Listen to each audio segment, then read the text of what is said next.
Hi friends, welcome back to my channel Simple Learning Tips. So in today's video we are going to discuss about 7 core HR functions. So that is what we'll be discussing, and we are breaking down all the 7 core functions of HR management. But don't get stressed or don't get worried to write down the notes that we'll be discussing today, because I have written down all the I've created, in fact, a PDF of whatever we are discussing here. So it is a clean PDF. You can grab that from the link in the description box or from the pinned comment. But for now, let's jump straight into function number 1, that is recruitment and selection. So this is where the employee life cycle actually begins.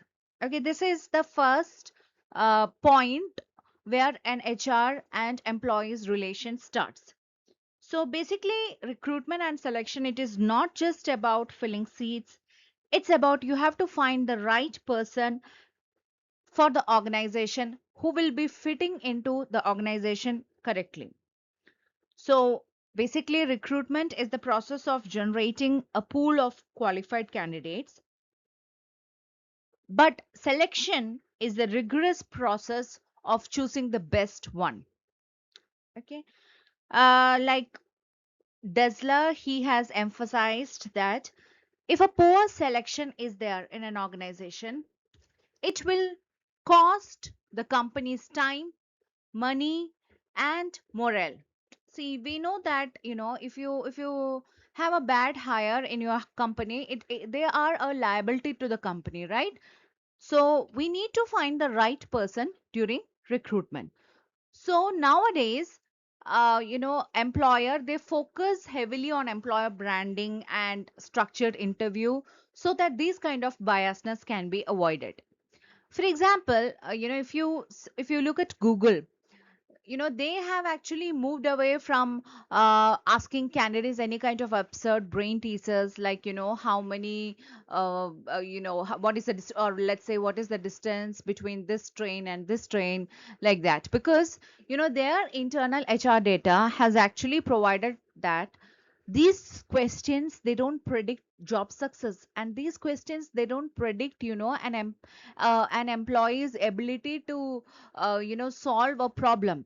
So instead, what they did is they started shifting to structured behavioral interviews, work sample tests, so that you can measure the intellectual or the emotional quotient of the recruiter. I mean, sorry, not the recruiter, the person whom you are trying to hire, so that it will drastically improve the quality of hire. Okay, next, let's move on to training and development, or you can say learning and development. Now, okay, let's say hiring great people is only half the battle. Okay, the real battle, the other half, is ensuring that whatever their skills that they have, they don't become obsolete.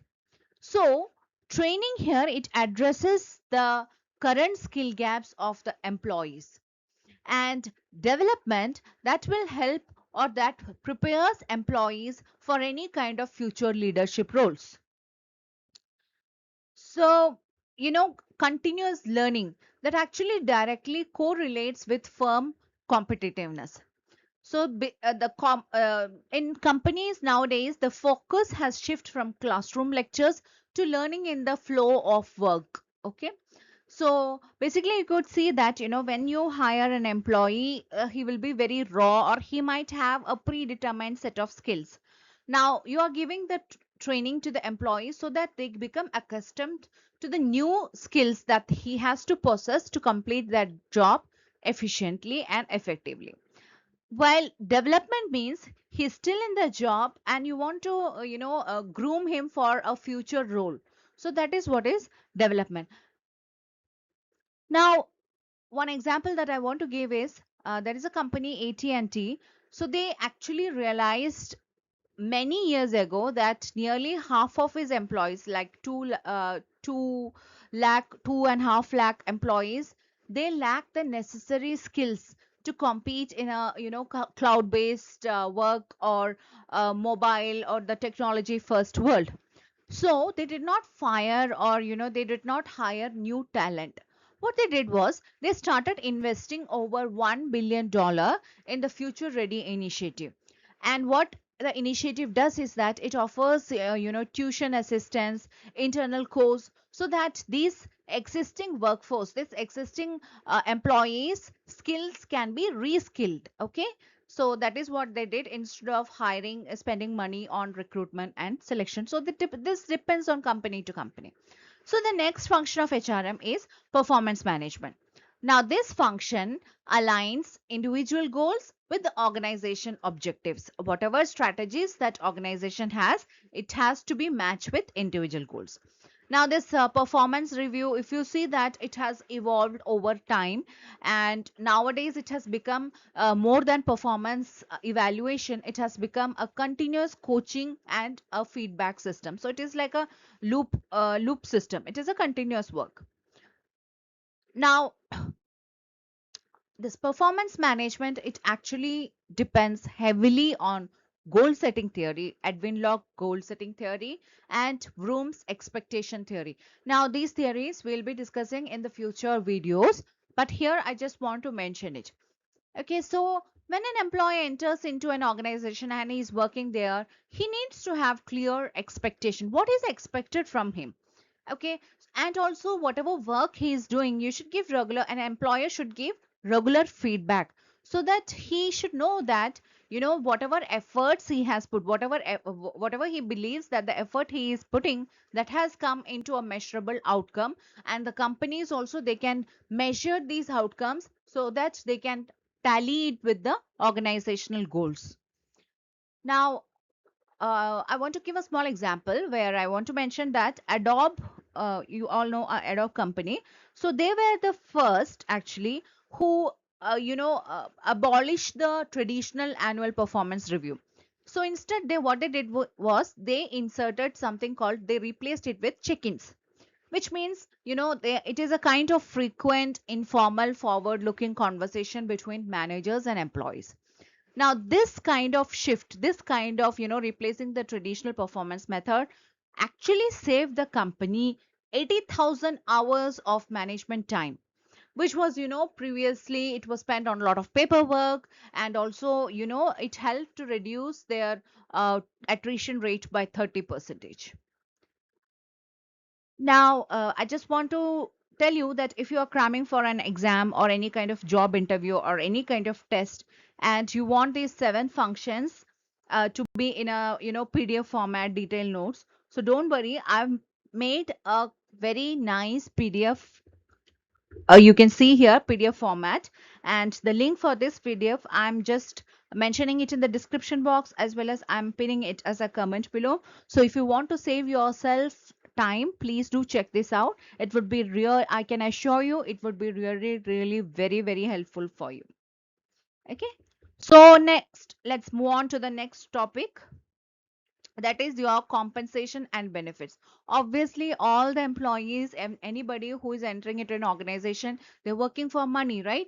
You have your goals and you have your personal objectives, everything, but still you need your money. So how do you motivate and retain your talent? It is totally based on this total rewards strategy. Now this strategy actually encompasses direct financial compensation. So what are your direct financial compensation? That means your salary, your bonuses, any kind of financial incentives that you're giving to your employees. And also it includes your indirect benefits, like your what is your insurance packages that you are giving to the employees, what are the various retirement plans, your pension plans, your paid time off that you are giving to the employees, that will come under indirect benefits. So whatever compensation package that you are giving, that an organization is giving to the employees, they should ensure that it must be internally equitable. That means, it should be fair comparing to the peers inside the company. That is, a VP of sales should not think that a VP of marketing is making more money than me. That will directly affect their morale. Also, whenever a company is deciding compensation benefits, they should compare they should compare the external competition that they have. that they should do a research what broader, like in the broader market, whatever package they are giving, they should equivalently match the compensation package that they are giving to their employees. Just a small example again I want to give of Netflix company. So Netflix, it is believed, see, these are the things that I have researched and I found it on internet. So Netflix, they follow this pattern, that top of the market compensation philosophy. It means that they don't kind of pay any like performance bonuses. Instead, what they do is that uh, they they calculate the highest market salary a person could get anywhere else, like any other companies, and they pay them as that base salary. So by doing this, they actually believe that their performance management system uh, will weed out the underperformers. Okay, and they ensure that they only retain stunning colleagues. So this is a simple policy, or not policy exactly, this is something what Netflix create has created in their company. Next topic, next function is employer relations. Now this is kind of a psychological contract between the employer and the employees. So this includes your conflict resolution, any kind of union negotiations, okay, that is your labor relations, and it also fosters a very positive, a very inclusive organizational culture in the inside the company. Now, if a good employer relations means it will give the workers a voice, okay, a chance to be heard. So when employees, they feel heard and respected, usually the unionization, it decreases, because the employee feels they are being heard, their demands are being heard directly by the employer. So there is no need of unionization or even any kind of mediator. And the discretionary effort from the employee side also, it goes beyond and above. When you actually treat your employees not as someone who is working for a profit, and you actually treat as human beings who are by not treating them as a balance sheet of the company, by treating them as asset, definitely the employee also will go and beyond to to contribute for the company. So a good employer relation is very essential in any organization. So there is a company, Southwest Airlines, and you know they have high unionized situation, but still they have very good positive labor relations as well. So in Southwest Airlines culture, they prioritize their employees first. Now they have this philosophy that if you treat your employees brilliantly, they will treat the customers brilliantly, which in turn will definitely benefit the shareholders. So these are some examples that I'm giving so that you can actually quote in your exams as well. Next is health, safety, and well-being. Previously, in fact, historically, this function was purely about physical safety and complying with organizations like occupational safety and health administration. But today, the scope of health, safety, and well-being has, radically expanded to include mental health, well-beingness, and stress management, work-life integration. So this concept has, expanded into a lot of other terms rather than just providing the physical safety to an employee in the organization. So if you remember Maslow's hierarchy needs theory, it states that it employees cannot focus on high level innovation if they feel physiologically or psychologically unsafe in an organization. That's true, right? We, wherever we are, in whatever kind of environment, we should feel safe in that organization, so that we can focus totally on the work. So I don't like to mention it, but after pandemic, what happened, like companies, Salesforce, there is a company, I hope you all know Salesforce. They expanded their well-being programs dramatically. How did they this? They introduced company wide well-being days. That means they started giving extra paid off. It's a dream, right? It does not happen in all the companies, but still. So, and also they started giving comprehensive mental health support apps for their employees, their families, understanding that burnout is a massive risk of productivity. Now, the last function is HR compliance and risk management.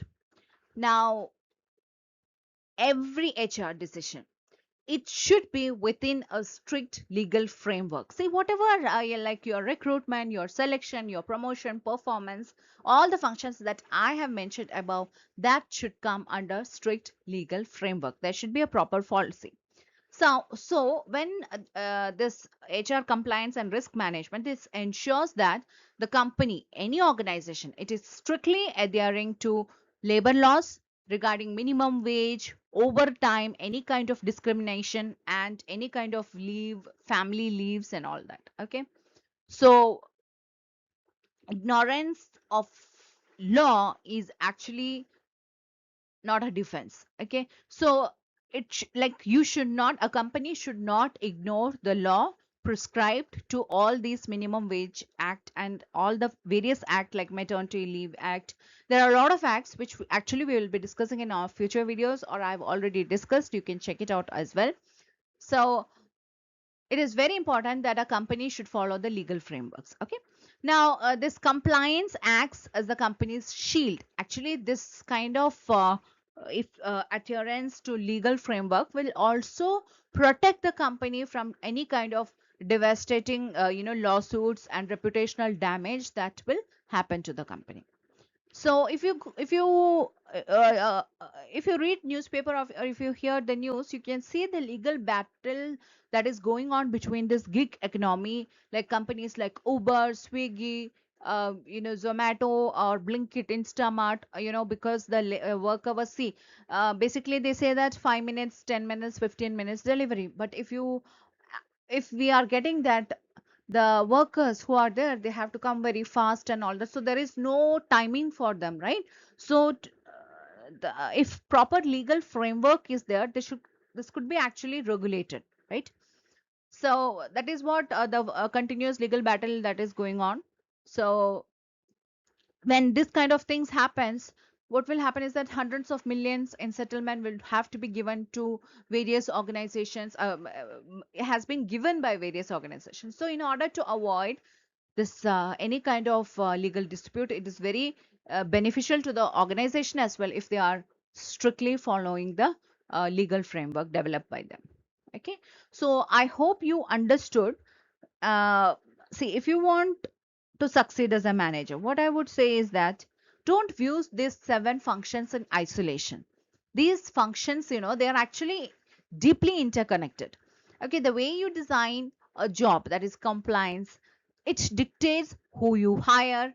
Okay, like your recruitment, and that dictates what you pay them, that is your compensation, and how you train them, which is your training and development or learning and development. Okay, I hope it is clear. So if the video helped clear things up, please don't forget to like, share and subscribe to this channel. And also, make sure that you are you're checking out the PDF notes that I have created for this topic. So see you in the